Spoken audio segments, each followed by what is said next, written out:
Купувачот е секогаш во право. Сигурно сте ја слушнале оваа максима. Потекнува уште од крајот на 19-тиот век, за основоположник се смета Хери Гордон Селфридж, кој што бил собственик на голем ланец на продавници. 1909 е годината кога оваа максима заживува кај трговците. Но дали е тоа така? Дали е муштеријата секогаш во право? Бизнисот секогаш знае многу повеќе од вие што знаете. Кога ќе дојдете да купите нешто, тие знаат што му недостасува на тој производ. Луѓето почна да прават разлика, не можете веќе да ги лажете. Но дали оваа максима важи во Македонија? Дали ги знаеме нашите потрошувачки права и дали воопшто ги почитуваат трговците нашите потрошувачки права? Има многу жалби до Организацијата за потрошувачи на Македонија за лош квалитет, за скриени мани, за лажни попусти. Еве зашто се жалат граѓаните.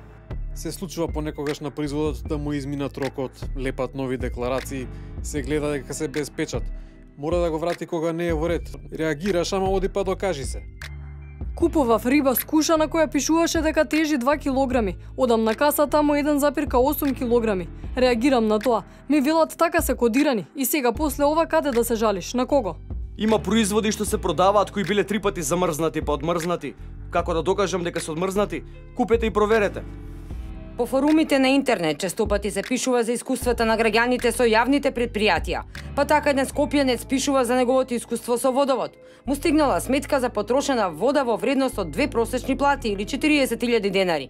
Тој пишува дека со 1300 кубика вода за колку што тврди предпријатието дека потрошил, може до половина да наполни цел еден олимписки базен. Но за жал, во неговиот двор нема олимписки базен. Објаснувањето што го добил од предпријатието е дека причината за големата сметка сигурно бил некаков дефект, но тоа не го решава прашањето кој сега ќе плати за сметката. Ова е само еден од примерите за прекршувањето на потрошувачките права. На еден салон за мебел, на самиот сајт пишува дека рекламација може да направите, но доколку се утврди дека рекламацијата е оправдана, продавачот е должен во рок од 30 дена да ја отклони рекламацијата со поправање или заменја на производот. Никаде не пишува дека имате право да барате да ви бидат вратени парите. Сепак на крај додаваат, дали е грешка на сајтот или пак на вистина тоа го мисли овој салон, пишува: доколку се утврди дека рекламацијата не е оправдана, продавачот има право да бара надомест од купувачот. Внимавајте, продавачот има право да бара надомест од вас доколку пријавите рекламација која што не била оправдана. Се надеваме дека се работи само за грешка. Што доколку дознаете дека производот е расипан дури откако ќе го облечете или пробате? Можете да вратите расипан производ дури ако сте го носели или користеле, ги тргнале ознаките или етикетите, или пак сте го извадиле од оригиналното пакување. Една скопјанка вели: купив кошула и ја носев на неколку наврати, но бојата излезе откако прв пат ја исправ. И покрај тоа што ги следев упатствата од етикетата. Отидов да ја вратам, ми рекоа дека затоа што била носена и перена не можат да ја вратат. Од Организацијата на потрошувачи објаснуваат дека може да се врати неотпакуван производ доколку на купувачот не му се допаѓа нешто на него. Например, може да не ви се допаѓа дури и бојата. Рокот за тоа е 15 дена и во тој случај треба да ви се вратат парите или да изберете нов производ доколку сакате. Доколку производот пак е со дефект, тогаш продавачот може да понуди тој да биде поправен. Доколку не успее да го стори тоа за 30 дена, треба да му даде нов таков производ на потрошувачот. Ако потрошувачот инсистира пак, мора да му бидат вратени парите. Сепак во законот нигде не стои што доколку, еве како во овој случај на скопјанката, за едно перење ви се смали блузата или пак ја изгуби бојата.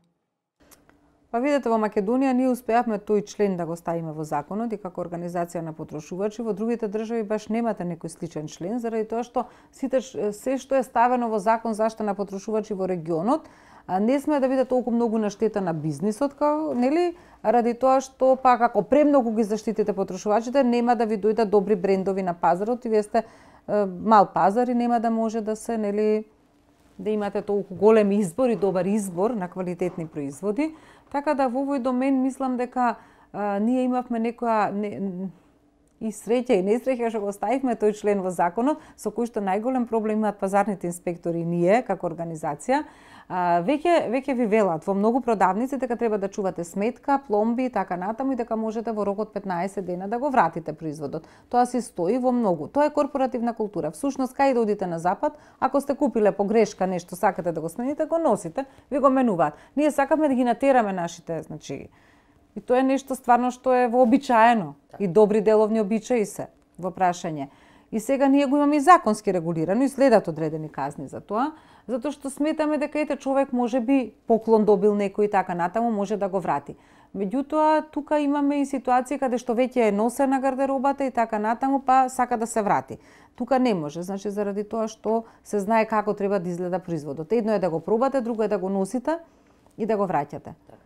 Ви го представувам членот 50 од Законот за заштита на потрошувачи, објавен во Службениот весник на Македонија во 2004 година, кој вели, член 50. Потрошувачот има право кај трговецот кај кој е купен производот да го замени производот што има соодветен квалитет, а што не одговара во однос на форма, големина, модел, боја, број или сосема други причини. Потрошувачот правото од ставот 1 на овој член може да го оствари во рок од 15 дена од денот кога производот е купен. Замена на производот со соодветен квалитет се врши ако производот не бил употребуван, ако е сочуван изгледот на производот, ако се неговите употребни својства исти, ако се тука пломбите, фабричките етикети, како и фискалната сметка за производот или пак сметкопотврда, кои на потрошувачот му биле издадени заедно со производот. Ако во моментот на поднесувањето на барањето од потрошувачот трговецот нема соодветен производ, односно производ што ќе одговара на неговите потреби, потрошувачот има право по свој избор да бара, да го раскине договорот и да му бидат вратени парите, да го замени производот со соодветен кога ќе има таков производ, а трговецот е должен да го извести потрошувачот кој барал замена за производот дека има таков производ за продажба во рок кој не може да биде подолг од 30 дена од денот на приемот на барањето.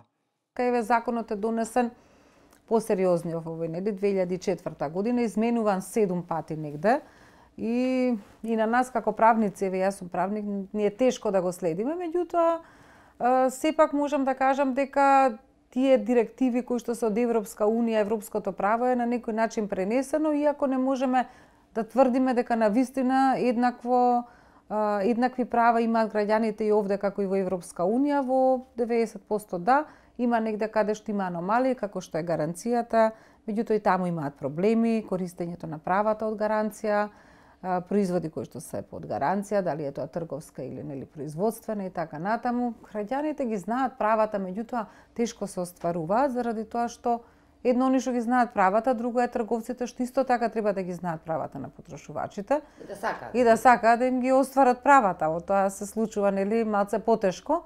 Меѓутоа сега и тие се жалат дека потрошувачите многу се изнаучиле кои им се правата, па бараат остварување на своите права. Над 3000 поплаки само минатата година од потрошувачите во Република Македонија. Најмногу се жалат за непочитување на гаранциите и на роковите на траење на производите. Најмногу поплаки има за малите куински апарати кои така имаат најмала гаранција според законот некаде околу 6 месеци, а се расипуваат дури по 2 месеци користење. Оние кои што ги продаваат овие производи најчесто избегнуваат да ги вратат производите. Може да ги дадете и на сервисирање, но тоа ќе трае и ќе трае. Иако, дали знаете дека според закон до 3 пати само сервисирање, а потоа или мора да ви дадат нов производ или да ви ги вратат парите.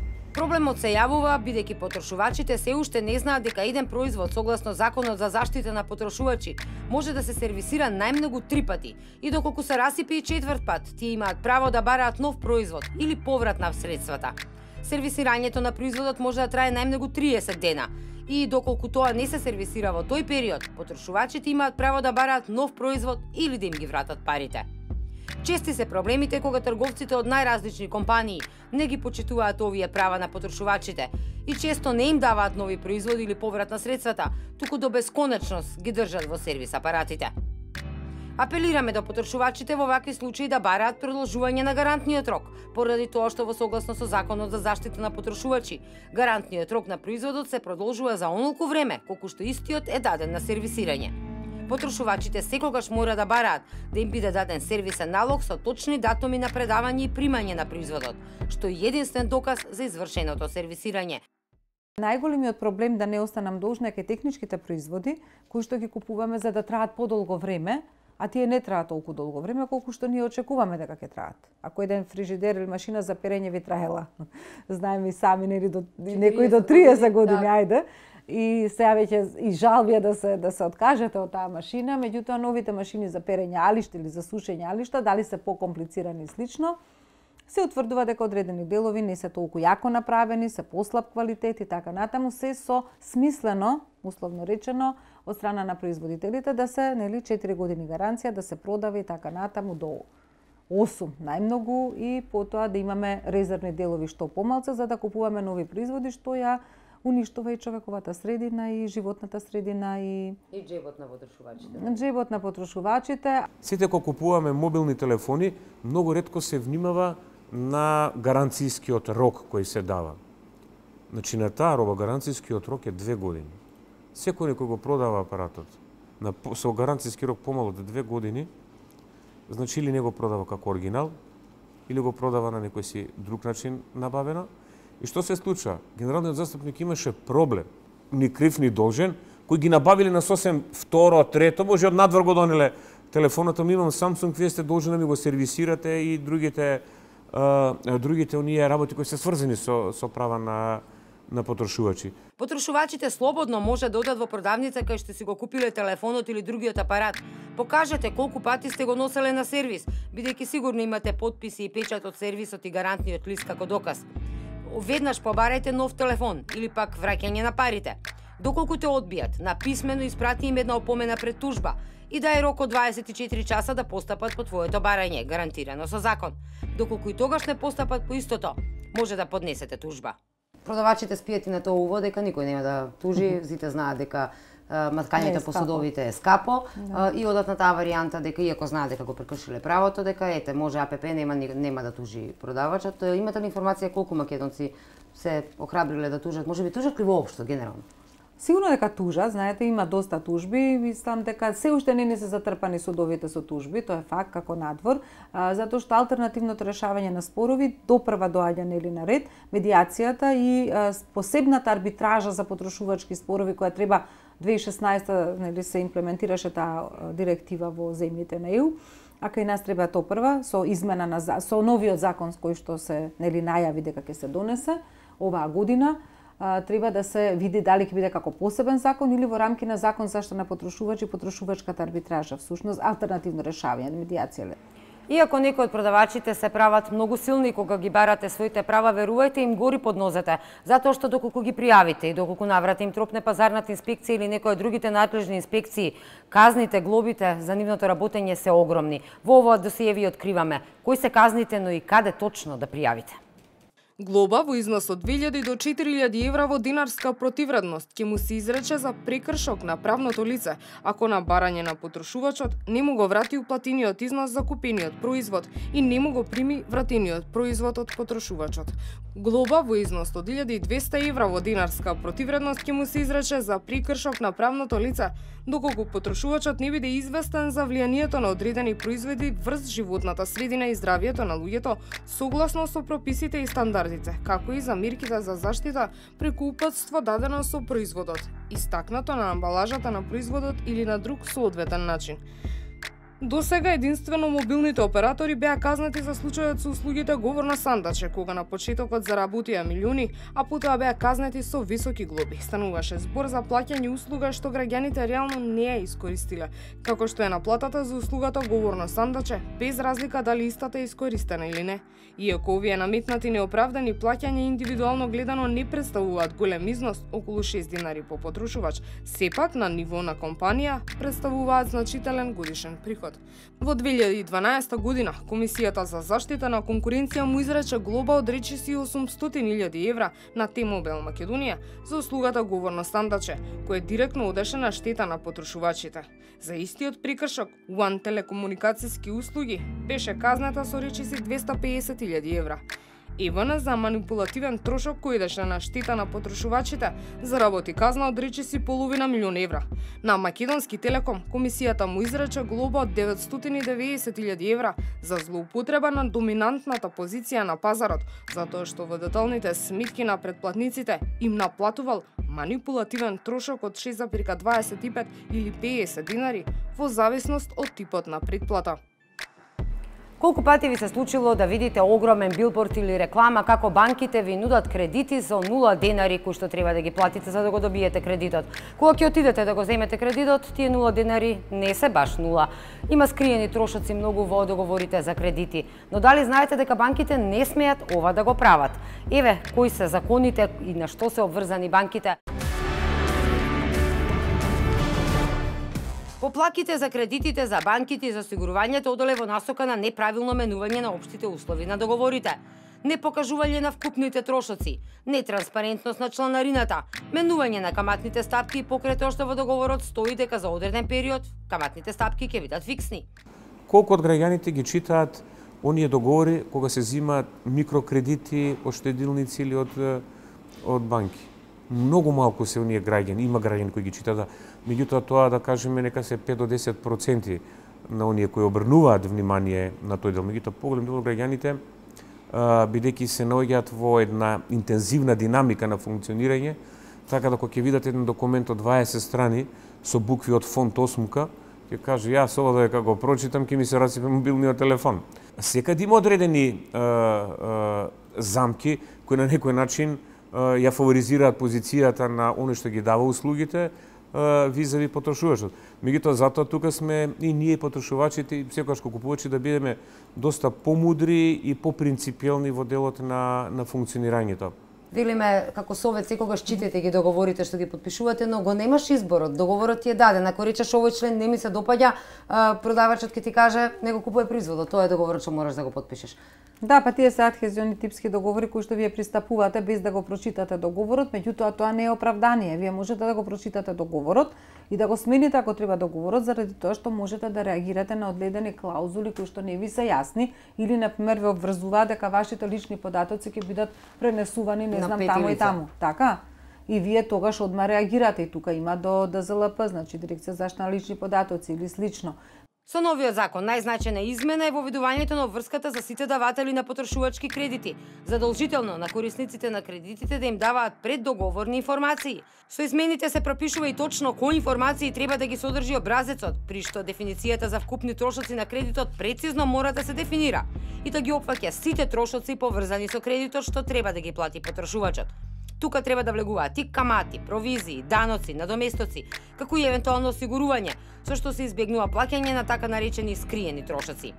Со овој закон се продолжува и рокот од 5 на 14 дена, во кој кредитобарателот може да се премисли и да го откаже кредитот и без причина. Висината на надоместокот што ја наплатува кредиторот во случај на предвремена отплата на кредитот досега не беше ограничена и секоја финансиска институција наплаќаше онолку колку што сакаше. Со измените на законот е ограничена на 1% од износот што се плаќа предвреме, ако периодот до целосна отплата на кредитот е подолго од една година и 0,5% ако периодот до целосна отплата на кредитот е пократок од една година.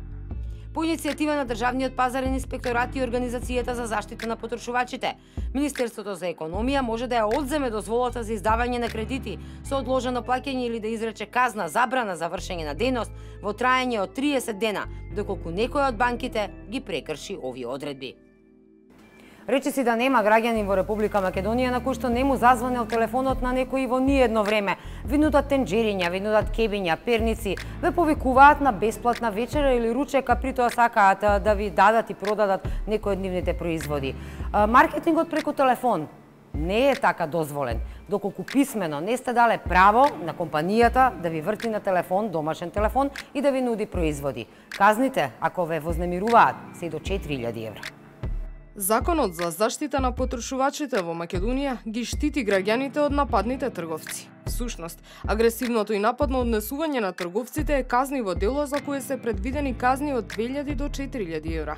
Според законската регулатива, трговците не смеат да ги вознемируваат граѓаните со телефонски повици, особено не доцна навечер. Не смеат ни упорно да им испраќаат понуди или реклами по имејл или преку SMS пораки, доколку граѓаните не дале писмена согласност за тоа. Забрането им е да ги нудат производите наврата, ако граѓанинот се изјасни дека не е заинтересиран.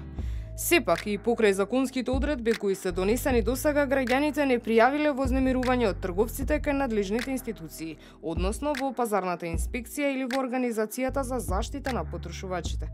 Причината за тоа, според надлежните, лежи во фактот што дел од граѓаните не се запознаени со своите потрошувачки права, но и поради тоа што е многу тешко да се докаже агресивното пазарно однесување на трговците за да може да се казни. Хрватите неудамно го решија овој проблем со воведување на националниот регистар Недзвони, при што кога некој граѓанин еднаш ќе го внесе својот број во овој регистар, трговците повеќе не смеат да му се јават и да му нудат своји производи. Правата на потрошувачите најмногу ги кршат телекомуникацијските оператори, но и фирмите за комунални услуги, вода, парно, струја. Има граѓани кои што се жалат, а најгорив проблем е се застарените сметки кои што овие комунални предпријатија се обидуваат да ги наплатат. Има семејства кои што се заглавени во судските лавиринти по 20 години. Тешко се докажува дека оваа сметка ви била платена или дека не била воопшто тужена на време. Еве што се случува на оваа тема. Ние веќе јавно ги објавуваме во кои сегменти наплата на стари сметки, знаете дека имаме доста застарени, каде што судот по службена должност не води сметка дали е застарена, туку вие како потрошувач. Па ако изјавите изјава за застареност на сметката, па не ви дава дали е утужена, односно ве убедува дека тоа било тужено некогаш пред 7, 8, 9, 10 години. И вие сега во таа тогаш што биле можда и подобра финанска ситуација, меѓутоа сега ако извадите стара сметка на одеднаш ви доаѓа на 20, 30, 40 илјади, навистина луѓето се вознемирени, страшно вознемирени се јавуваат и сега тука никако не може да се застане на крај. Сега со измените на законот за извршување, исто така како да требаше да се поевтини целата процедура, меѓутоа всушност не изгледа дека ќе се поевтини, туку ќе се поскапи процедурата. Сите како потрошувачи, значи немате семејство каде што нема да ви се јава дека има нешто, некоја таква сметка за останата и особено се грижиме за постарите лица, знаете, тие се плашат од такви сметки. Тие навистина пензионери, нели возрастни лица, се плаќале на време и сега одеднаш од каде излезе, па не може да го најде, па некои патуваат надвор од земјата се кај своите деца, ако се негде надвор, нели од државата и така натаму. И така да тука имаме доста проблеми, тоа знаете кои се фирмите и предпријатијата, од комуналните, значи, сфера на услуги, најмногу е водовод и нели канализација и слично, па потоа имаме до другите овие што се на електронските комуникации и така натаму испораката на топлинска енергија. Особено минатиот нели имавме исто така проблеми со новите старите броила. И не е мал бројот на луѓе кои што се соочени со вакви проблеми, па знаете и сами дека се организира и во одредени нели организации, што е добро. И ние рековте, значи ние како агенција не, него како организација на потрошувачи сме нели граѓанско здружение, ние немаме управна моќ, не можеме да интервенираме, она што можеме да правиме притисок во јавноста да се решаваат овие проблеми. Сега колку нас некој не слуша тука, велат дека не слушаат, некои велат дека не слушаат многу, дека треба да сме појаки, посилни, погласни. Во разговорот со госпоѓа Лончар за ова досие ни открие една загрижувачка информација. Се чини дека во наредниот период најгорив проблем за граѓаните ќе бидат сметките за вода, односно се најавува зголемување на сметките за вода, а од Организацијата на потрошувачи на Македонија велат дека не се многу консултирани ниту невладините организации, ниту институциите кои што се занимаваат со заштита на потрошувачките права. Јас очекувам дека еден од еве кои што запнавме сега за комуналните услуги, дека ќе биде и проблемот на креирањето на цената на водата со новиот закон, нели? Тука никој не прашува, не дискутираме, не знаеме која методологија ќе се примени, како ќе се примени, дали водата е енергент, дали не е, дали треба да биде. И сега тука има многу прашања и зад прашања. Никој не го прашува граѓаните? Па не е баш многу прашан граѓаните, особено можеме да кажеме дека и во овој сектор на граѓански здруженија не е прашан, а сепак има промена во формирањето на цената на водата, нели, а стои во законот дека треба да биде прашан. Тоа е едната работа. Во овој сегмент имаме големи проблеми заради тоа што и така комуналните услуги, значи и на централно и на локално ниво, ни однесуваат голем дел од нашиот семеен буџет, нели? Се монопол, немаме избор, немаме мора избор. вода да има дома. Природен монопол или Комуналните сметки, сметките за струја, сметките за вода, па дури и сметките за интернет или телефонија застаруваат по една година. Доколку компанијата не ве тужи во оваа една година од кога истекле сметките, долгот е застарен. Меѓутоа, во последните години сме сведоци дека ова и не така се почитува од страна на комуналните предпријатија. Доколку имате ваков проблем, има место каде што може да се обратите. Во град Скопје е формиран Совет за заштита на потрошувачи. Членуваат 10 члена. Во нив дел од членовите се токму и представници од овие комунални предпријатија, но и представници од пазарната инспекција. Се врши притисок да се решат проблемите на граѓаните. Значи, Советот за заштита на потрошувачите на град Скопје во ваква форма каква што сме денес организирани постои веќе цели 3 години. Значи, основната идеја и основните одредби беа дека главниот ангажман треба да биде во услугите кои ги даваат јавните предпријатија кои се формирани од градот Скопје, Меѓутоа, ние нашата активност ја проширивме комплетно, значи, на сите оние дејности кои ги третираат правата на потрошувачите. Еден е фактот дека имаме една ситуација каде што на површината секогаш испливуваат одредени застарени долгови или во наводници застарени долгови, каде што со години биле заметнати некаде и кога она поминува рокот кога нели е отужена сметката или побарувањето на доверителот или на јавното предпријатие, да секогаш тоа се активира и што е она најчувствително, таа реакција секогаш доаѓа кога ќе му се блокира сметката на корисниците преку извршител. И тоа веќе тука сметката може да биде и 1000 денари, може да биде 2000 денари, меѓутоа кога ќе се земе после таа камата можеби од 9-10 години па извршни трошоци за една сметка од 1000 до 2000 денари, може крајниот корисник да дојде до ситуација да мора да плати 20 или 30.000 денари. За да имаме побрза и поблиска комуникација со јавните предпријатија, кои се даватели на услуги, оние кои даваат уствари сметки, бидејќи тука се јавува главниот проблем. Проблемот е оној кој ја дава сметката.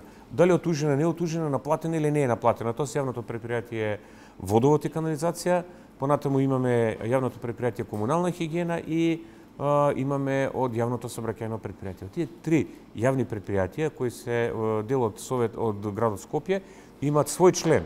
И кога ќе стигнат жалби или поплаки или реакции на граѓани по однос на нивните услуги, ние веднаш преку нивните представници реагираме.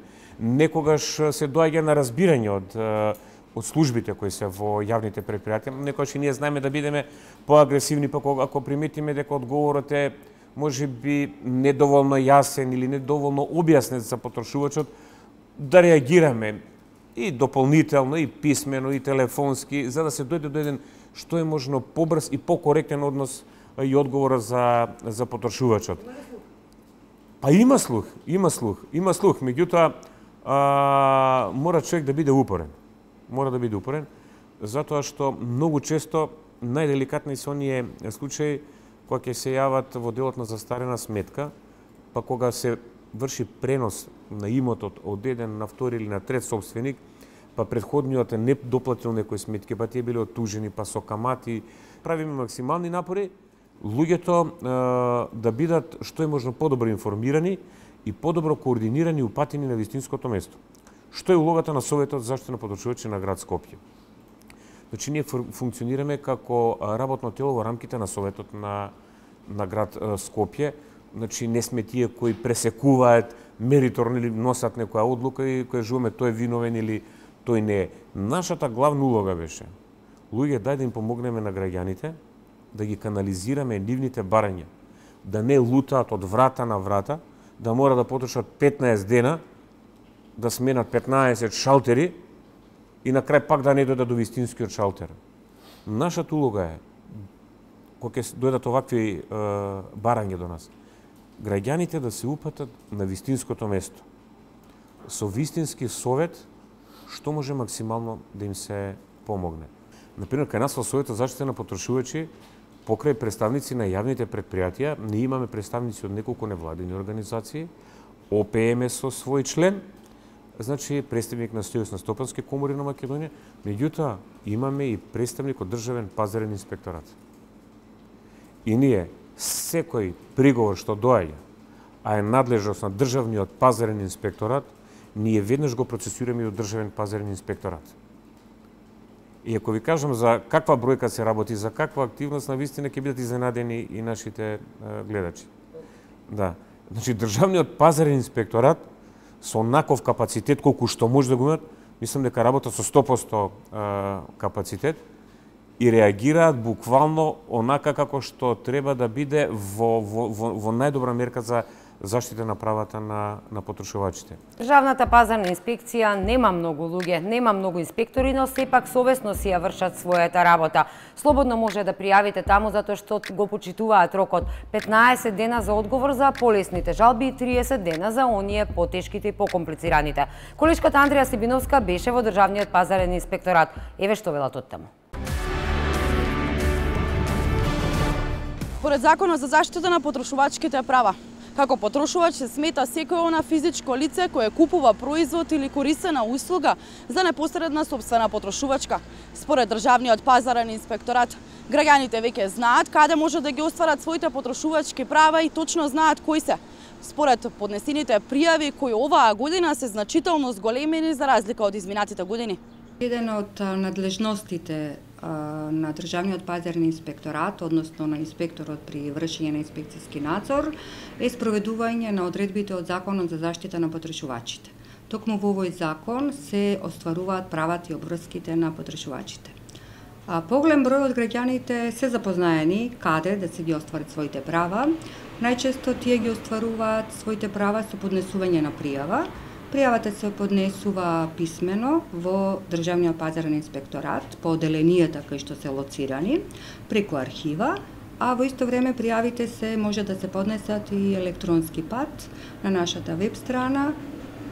По електронски пат, по добивањето на пријавите се распределува пријавата до инспекторот и инспекторот врши инспекцијски надзор, односно од увидот и содржината на пријавата констатира дали потрошувачот е во право или потрошувачот не е во право. Обувки, текстил и бела техника се оние производи на кои што граѓаните им представуваат најголем проблем за да се упатат токму кај Државниот пазарен инспекторат. Сепак, според поднесените пријави, најголем број се бележи од производите од бела техника кои се под гаранција. На што се жалат најчесто потрошувачите? Се жалат, например, најчесто кај производите кои што се од техничка природа. Например, имаме мобилни телефони, имаме бела техника. Во тој случај се расипал, да речеме, предпоставка мобилниот телефон или се расипал некој електронски уред, односно фрижидер, се поднесува или телевизор. Пријавата се поднесува кај нас и најчесто се постапува нормално согласно Законот за заштита на потрошувачи, доколку производот подложи под гаранција. Во документите, односно во прилог на пријавата, потрошувачот поднесува и гаранција. Производот мора да биде во гарантен рок и производот се сервисира. Сервисирањето на производите е 3 пати, значи по 3 најмногу, законодавецот изрично кажува најмногу 3 пати, и по третиот пат неуспешно сервисирање, во тој случај потрошувачот има право, али во согласно со трговецот да бара да му се замени производот со исти таков нов, или доколку нема таков производ, нормално пак во согласно со потрошувачот да му се вратат паричните средства, односно сумата кој што го купил, колку изнесува производот што го купил. Судењето е можеби последната инстанца за да ги заштитите своите потрошувачки права, но постои една нова идеја која што верувам ќе ви се допадне, а тоа е зидот на срамот. Зид на срамот на компаниите, имињата на сите фирми и компании во Македонија каде е имало најмногу поплаки за нивната работа од страна на потрошувачите. Од Советот за заштита на потрошувачи на град Скопје велат дека наскоро ќе го видиме овој зид на срамот со конкретни имиња на фирми. Многу брзо ќе дојде тој момент кога ќе почнеме јавно да ги објавуваме сите оние компании кои несовесно се однесувале по однос на правата на потрошувачите, тоа ќе биде конкретни примери. Потрошувачите кои мислат дека се оштетени на крајот, како последна инстанца, правдата може да ја побараат на суд. Но судските постапки во Македонија се скапи. Треба да плаќате и за жалби, за поднесување на тужбата и да ги плаќате адвокатите. На крајот ќе ќарат само адвокатите, бидејќи судските постапки траат долго, а производите кои што се купени најчесто не се со некоја голема сума на пари. Затоа бидете внимателни, имате право да мафтате со законот пред продавачите, да им укажувате кои се вашите права и да инсистирате тие да бидат почитувани. Во Македонија се применуваат сите европски директиви кои што се однесуваат на Законот за заштита за потрошувачи. Неретко производителите, купувачите го почитуваат, но оние кои што ги нудат производите не баш. Затоа бидете многу внимателни и реагирајте. Имате телефони каде да се пожалите, имате како да ги барате вашите права.